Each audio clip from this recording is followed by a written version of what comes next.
Have you ever stumbled upon an antique shop that seemed to appear out of nowhere, only to vanish without a trace? A place where the objects within its walls seem to hold a mysterious power over the world around them?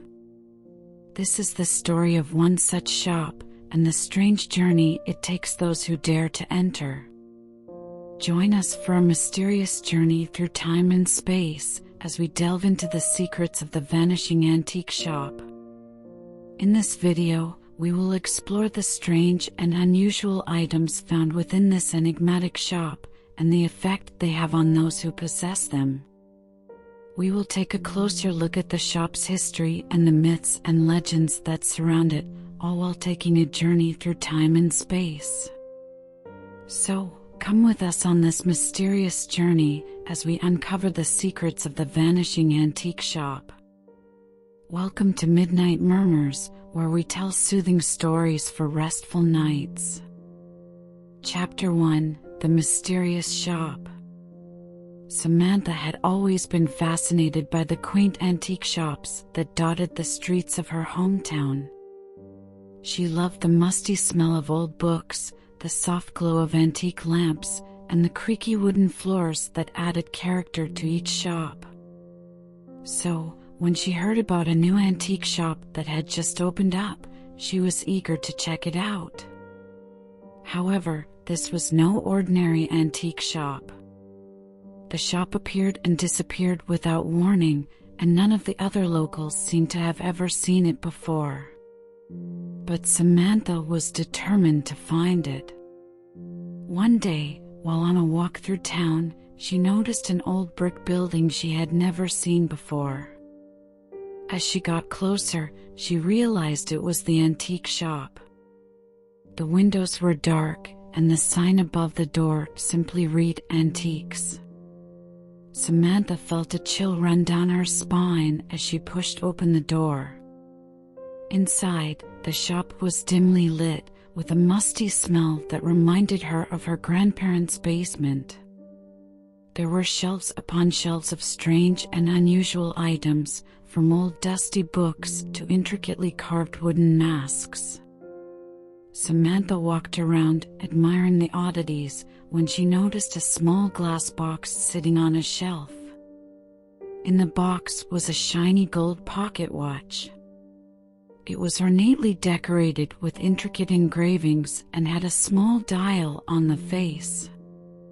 Samantha felt drawn to it and couldn't resist picking it up. As she held it in her hand, she noticed a strange sensation coursing through her body. Suddenly, the lights flickered, and Samantha felt disoriented. She stumbled and fell to the ground. When she opened her eyes, she realized she was no longer in the antique shop. She was in a completely different place. The surroundings were unfamiliar, and Samantha felt a sense of unease wash over her. She looked down at the pocket watch in her hand and noticed that the small dial on the face had started to spin rapidly. As it slowed down, Samantha realized that she had been transported through time. She had always loved the idea of time travel, but she never thought it was possible. Now, here she was, in a different time and place, all because of a pocket watch from a mysterious antique shop.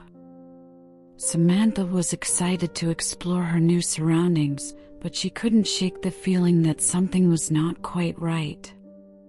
She had no idea how to get back to her own time, and she was unsure of what dangers may lie ahead. But she was determined to figure it out and make her way back home. As Samantha set off to explore her new surroundings, she couldn't help but wonder what other strange and unusual items the mysterious antique shop held, and what other mysteries and adventures lay ahead on her journey through time and space. Chapter 2: The Curious Face. When John entered the antique shop for the second time, he found himself drawn to a curious vase sitting on a dusty shelf in the corner. It was made of a delicate, translucent material that glimmered in the dim light of the shop. The vase was intricately decorated with flowers and vines that seemed to be alive, moving and twisting as if caught in a gentle breeze. John couldn't resist the urge to touch the vase, and as he did, he felt a strange sensation wash over him. It was as if he had been transported to another time and place, and he found himself standing in a beautiful garden filled with flowers.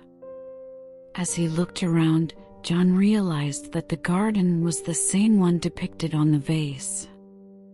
The flowers and vines were even more vivid and alive, and he could feel the warmth of the sun on his skin and the gentle breeze in his hair.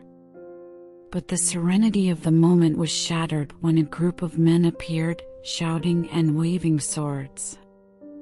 John quickly realized that he had been transported to the past, and he was in the middle of a battle.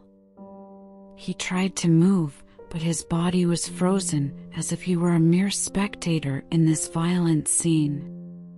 The men clashed in a fierce battle, and John could hear the sound of swords clanging against each other and the grunts of men fighting for their lives. Suddenly, the vase began to glow, and the scene before him began to fade away. John felt a rush of panic as he realized he was being pulled back to the present, and the antique shop slowly came back into view. As he regained his senses, John realized that he was clutching the vase tightly in his hands. He quickly put it back on the shelf and stumbled out of the shop, his mind reeling from the experience.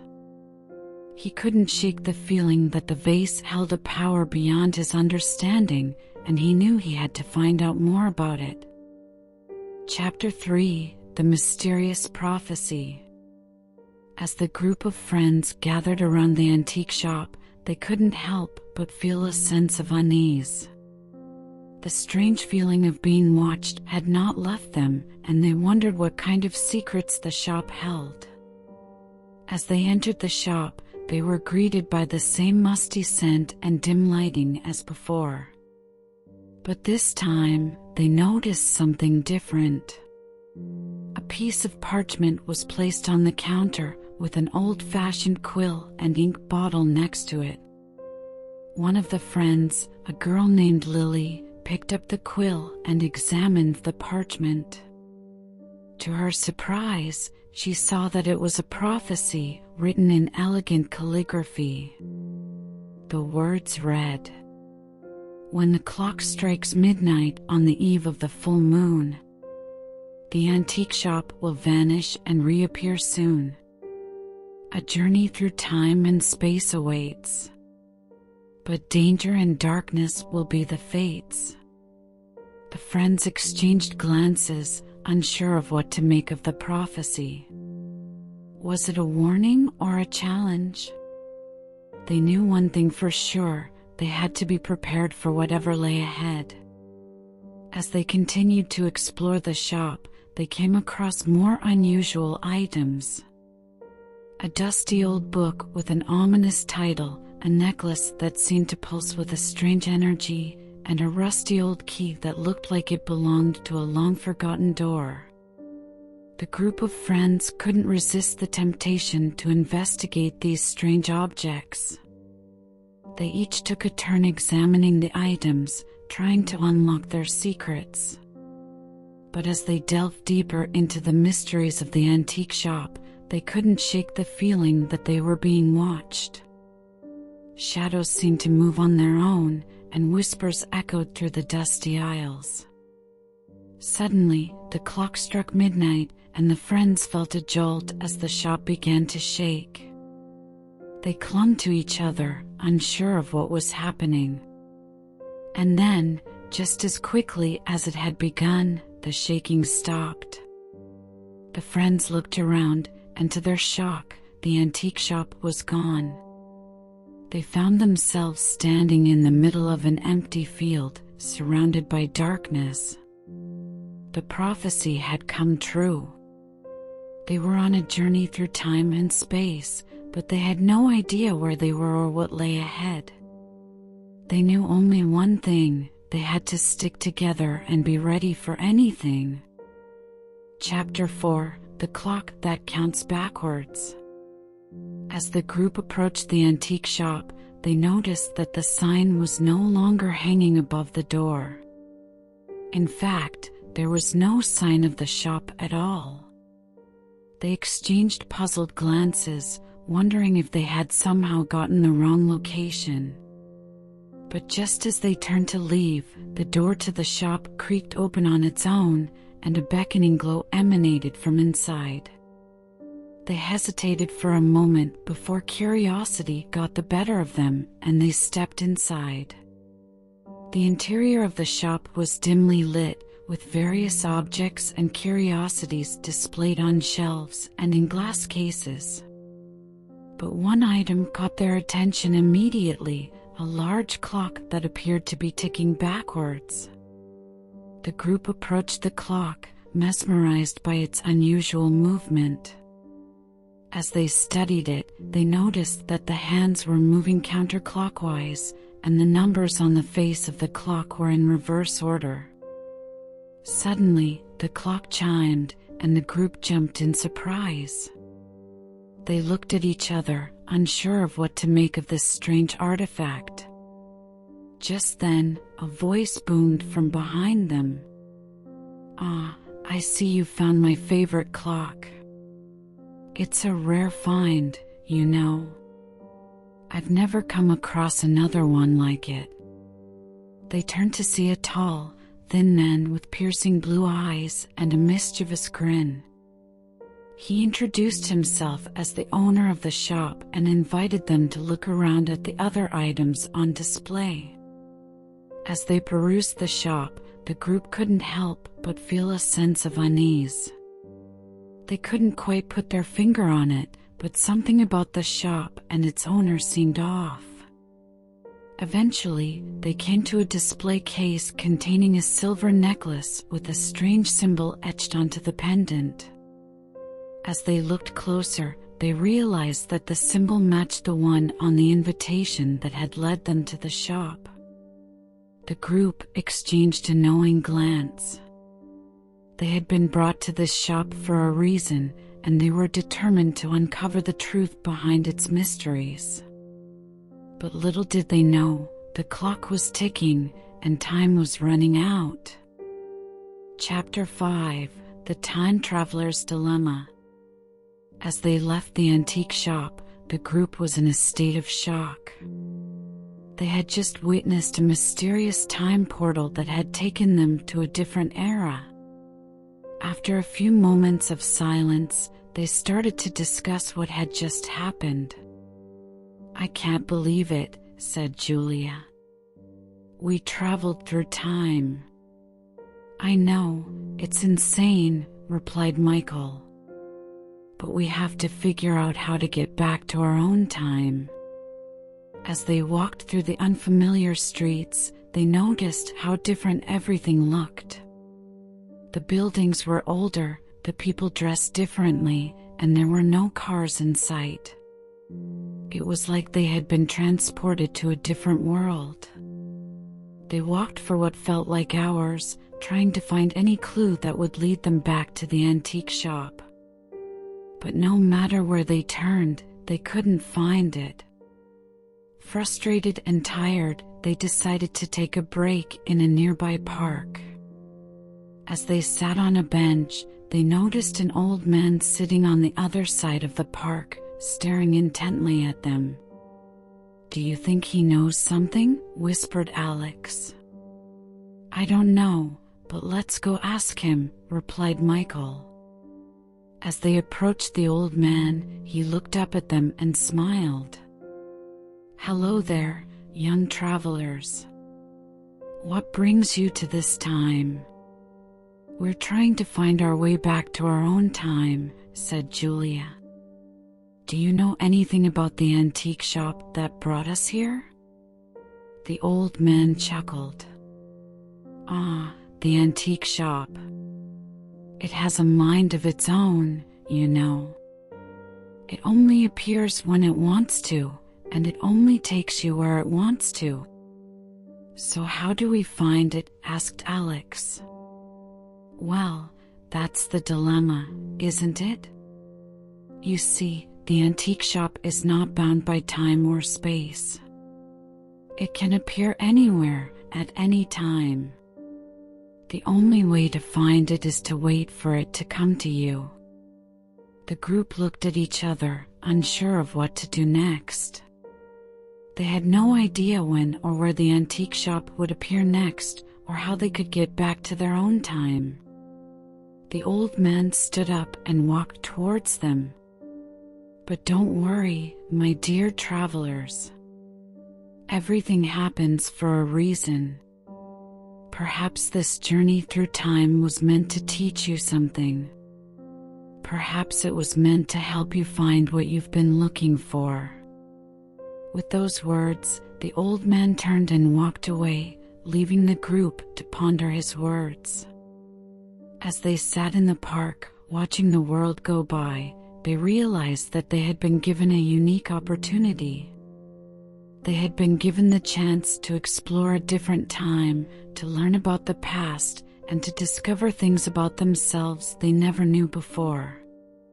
So they decided to wait, to be patient, and to see where the antique shop would take them next. They knew that the journey ahead would be full of surprises, but they were ready for whatever lay ahead. Chapter 6: The Enchanted Mirror. As soon as the group entered the shop, they were struck by an overwhelming feeling of unease. The air was thick with an otherworldly energy, and every creak and rustle seemed amplified. The shelves were lined with all sorts of peculiar items, from antique jewelry to peculiarly shaped instruments. The shopkeeper, an old man with a crooked smile and a glint in his eye, greeted them with a nod and went back to his work. As the group made their way through the shop, they stumbled upon a particularly ornate mirror. It was unlike any mirror they had ever seen, with intricate carvings and a golden frame that glimmered in the dim light. As they approached the mirror, they noticed that their reflections looked different than usual. Their features were distorted, their expressions twisted into grotesque grins. Suddenly, one of the group members reached out and touched the mirror, and their hand passed through the surface as if it were made of water. Intrigued, the group decided to investigate further. One by one, they reached out and touched the mirror, and soon they were sucked inside, transported to another realm. They found themselves in a mystical forest, surrounded by towering trees and sparkling waterfalls. The air was thick with the scent of flowers, and a gentle breeze rustled their hair. As they wandered through the forest, they came across a group of ethereal beings. They were beautiful and delicate, with wings made of gossamer and eyes that glimmered like diamonds.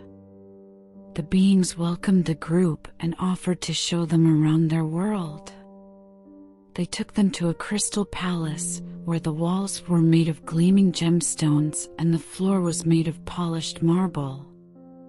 The group was enchanted by the beauty of this otherworldly realm, but they couldn't help but feel a sense of foreboding. They knew they couldn't stay there forever, and they had to find a way back to their own world. As they searched for a way back, they stumbled upon an old woman with a withered face and a crooked smile. She offered to help them return home, but warned them that the journey would not be easy. The group agreed to follow the old woman, and she led them through a series of treacherous obstacles. They battled fierce monsters and navigated treacherous terrain, always keeping their eyes fixed on their goal, to return home. Finally, they found themselves back in the antique shop, standing in front of the enchanted mirror once again.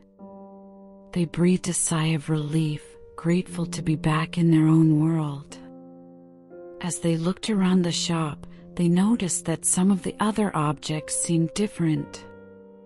Had they changed, or was it just their imagination? They couldn't be sure, but they knew that their journey through the enchanted mirror had changed them forever.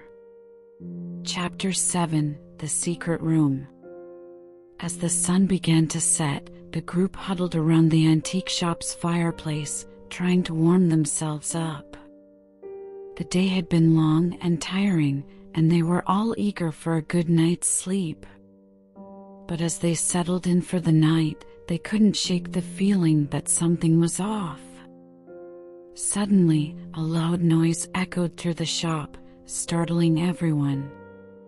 They looked around, trying to pinpoint the source of the sound.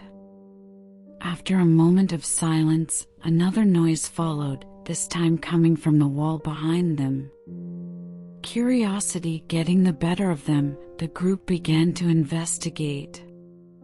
They searched the wall, pushing on every surface until they found a hidden door that blended in seamlessly with the surrounding woodwork.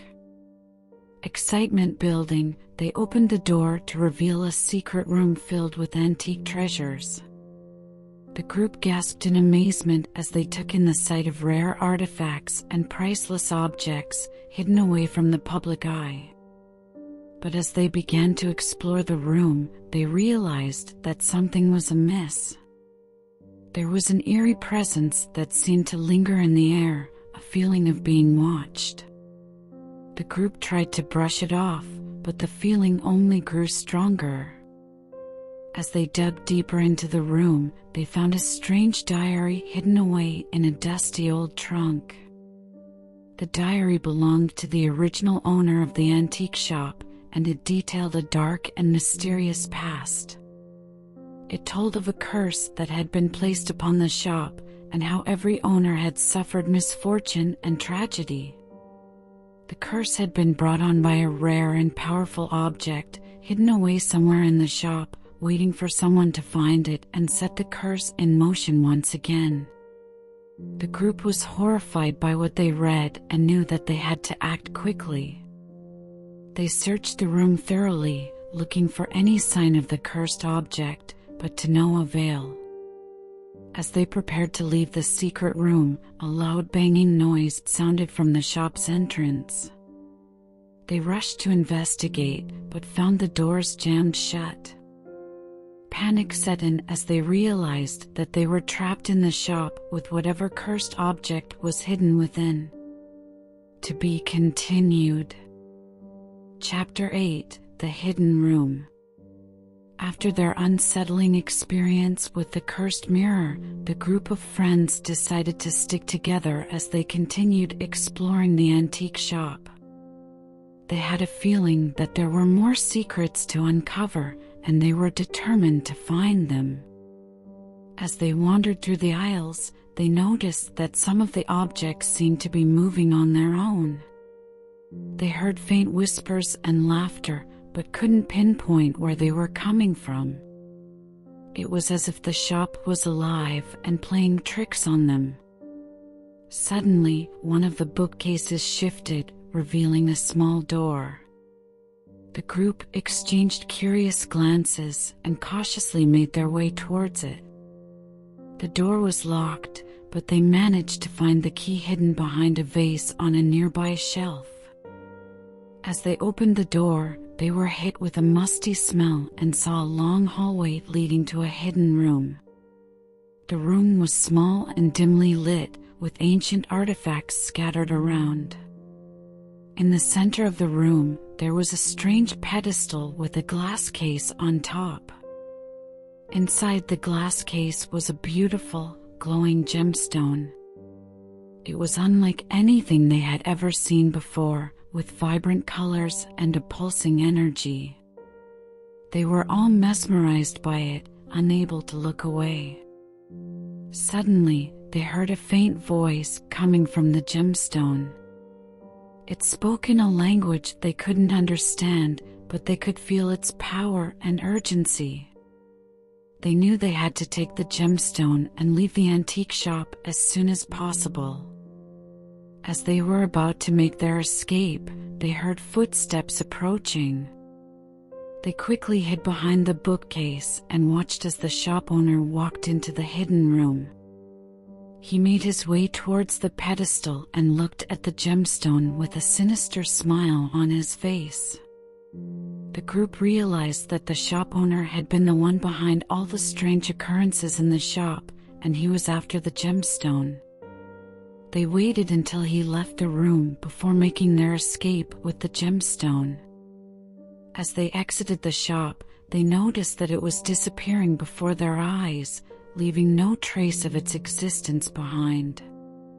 The group of friends looked at each other in amazement, realizing that they had just embarked on a mysterious journey through time and space, and had uncovered a hidden room that held the key to unspeakable power. They knew that they had to keep the gemstone safe and hidden from those who sought to abuse its power, and they were ready to face whatever challenges lay ahead. Chapter 9: The Shadowy Figure. As they made their way through the maze of shelves, a strange feeling began to overcome the group. They had all experienced the shop's strange powers, but this was different. It was as if they were being watched by some unseen force. Suddenly, a figure emerged from the shadows. It was tall and thin, with a hat pulled low over its face, making it impossible to see its features. The group froze, unsure of what to do. The figure spoke in a low, gravelly voice. "What brings you to my shop?" "We're just browsing," Anna managed to stammer out, trying to keep her composure. The figure chuckled, a dark sound that echoed through the shop. "Ah, but you see, in this shop, there is no such thing as just browsing. Everything has a purpose, a meaning, a price." The group exchanged nervous glances. They knew they were in deep trouble. The figure continued, "But since you are here, perhaps you would be interested in a little game? I have something you may be interested in." Before they could protest, the figure disappeared into the shadows, leaving the group standing there in stunned silence. After a few moments, they cautiously followed the figure, their hearts pounding in their chests. They emerged into a small room, empty except for a large chest sitting in the middle of the floor. "Open the chest," the figure commanded, his voice echoing through the room. With trembling hands, Anna approached the chest and slowly lifted the lid. Inside, they found a small, ornate key. "Take the key," the figure said. "It will lead you to what you seek." Without another word, the figure disappeared once again into the shadows. The group stared at the key in disbelief. What could it possibly unlock? They knew they had to find out. With the key in hand, they continued their search through the shop, hoping to uncover the secrets it held. But as they went deeper, they couldn't shake the feeling that they were being watched, that something was following them, lurking in the shadows. Little did they know, they were about to uncover the most dangerous secret of all. Chapter 10: The Curse Unleashed. The group watched in horror as the antique shop vanished before their eyes. They were stranded in the middle of an unfamiliar town with no idea of how to get back to their own time. As they wandered the streets, they noticed a strange man watching them from a distance. He had an air of mystery about him, and they couldn't help but feel uneasy in his presence. The man finally approached them and introduced himself as a local historian. He explained that the antique shop they had entered was cursed, and that they were lucky to have escaped with their lives. The curse, he said, had been placed on the shop by a powerful sorcerer centuries ago. It was said that the curse would unleash unspeakable horrors upon the world if the shop was ever disturbed. The group was horrified by this revelation, but the historian assured them that there was a way to break the curse. They would need to locate the sorcerer's tomb and retrieve a powerful artifact that could reverse the curse. The group knew they had no choice but to undertake this dangerous mission. They set off in search of the tomb, guided by the historian's knowledge of the area. As they journeyed through the wilderness, they faced numerous obstacles and dangers. They battled fierce creatures and encountered treacherous terrain, but they refused to give up. Finally, they arrived at the tomb and found the artifact they had been searching for. As they held the artifact, they felt a powerful surge of energy course through their bodies. Suddenly, they were transported back to their own time, safe and sound. They watched as the antique shop reappeared in front of them, no longer cursed and now just an ordinary shop. The group knew that they had accomplished something truly remarkable, and they felt a sense of pride and accomplishment. They had worked together to overcome the curse and had saved the world from unimaginable horror. As they said their goodbyes and went their separate ways, the group knew that they would never forget their incredible journey through time and space. They had faced impossible odds and emerged victorious, and they would always cherish the memories of their adventure. Chapter 11: The Final Showdown. As they made their way to the outskirts of town, the group knew that they were getting closer to the final showdown with the mysterious figure who had been behind the Vanishing Antique Shop. They were on edge, but determined to see this through to the end. They arrived at a deserted warehouse on the edge of town, where they had been told to meet the figure. As they approached the entrance, a voice called out to them from the shadows. Well, well, well. I see you've made it this far. Impressive. The figure stepped forward, revealing himself to be a tall, thin man with a sly grin on his face. He was holding a small, ornate box in his hand. "Who are you?" demanded Rachel, taking a step forward. The man chuckled. "I am the one who has been behind the Vanishing Antique Shop. And this," he held up the box, "is the key to it all. With this, I can control time and space." The group exchanged nervous glances. They knew that this was it, the final battle. Without warning, the man lunged forward, brandishing a long knife. The group scattered, each of them using their unique skills to fight back. Jacob used his strength to tackle the man to the ground, while Rachel used her agility to dodge his attacks. As the battle raged on, the man managed to slip away from the group, taking the box with him. They chased after him, determined not to let him get away. Finally, they cornered him on the roof of the warehouse. The man grinned, holding the box out in front of him. "Ah, the key to the universe," he said, savoring the moment. "With this, I can go anywhere, do anything." Suddenly, a blinding light filled the sky. The group shielded their eyes, but when they opened them again, the man and the box were gone. "What just happened?" asked Sophia, bewildered. "I don't know," replied Rachel. "But I have a feeling that we haven't seen the last of that man." The group made their way back to the antique shop, where they were greeted by the familiar sight of the old building. But something was different. The shop was no longer vanishing and reappearing.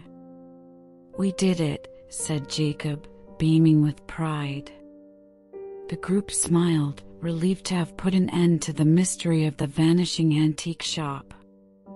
They knew that they had been a part of something special, and that the memories of their journey would stay with them forever. Chapter 12: The Final Confrontation. As soon as the time travelers arrived at the antique shop, they knew something was different. The air was thick with an eerie silence, and there was a feeling of foreboding that hung heavy in the air. As they cautiously made their way through the shop, they noticed that some of the items on the shelves had moved, as if they had been disturbed recently. They also noticed a faint whispering sound that seemed to be coming from all around them. The time travelers soon realized that the shop was not empty. Standing before them was the mysterious figure they had encountered before, the one who had given them the task of retrieving the cursed objects. But this time, he appeared more menacing, with a look of anger and betrayal on his face. The figure spoke in a low, menacing tone, accusing the time travelers of meddling with powers they did not understand and of stealing the cursed objects for their own selfish reasons. The time travelers tried to explain their actions and that they had only been trying to prevent the curse from spreading any further. But the figure was not listening. He lunged towards them with a powerful force, and a fierce battle ensued. The time travelers used all their knowledge and skills to fight back, but they were no match for the figure's power. Just as all hope seemed lost, they remembered the one object they had yet to use, the amulet of protection. With a burst of energy, the time travelers activated the amulet, and a blinding light enveloped them all. When the light dissipated, they found themselves outside the antique shop, with the cursed object safely in their possession. The time travelers were relieved and exhausted, but also grateful for the experiences they had shared together. They knew they had made a difference in the world, and that the curse had been stopped. As they looked back at the antique shop one last time, they saw it begin to fade away, disappearing into the mists of time and space. And with that, the time travelers knew that their journey had come to an end. But they also knew that they would never forget the lessons they had learned and the adventures they had shared. For the rest of their lives, they would cherish the memories of their journey through time and space, and the friendships they had forged along the way. As we come to the end of the Vanishing Antique Shop, a mysterious journey through time and space, I hope that you were able to drift off into a peaceful sleep. Sometimes the world can be a little overwhelming, but with a little bit of imagination and a good story, we can escape to a world of mystery and intrigue. We followed our protagonist on an adventure through time and space, unraveling the secrets of the elusive antique shop and its mysterious items. It was a journey full of unexpected twists and turns, but in the end, our hero emerged victorious, having discovered the truth behind the Vanishing Antique Shop. Thank you for joining me on this journey. Remember, when the world gets to be too much, take a deep breath and let your mind wander into the world of imagination. Sweet dreams, and I'll see you in the next story. Good night from Midnight Murmurs.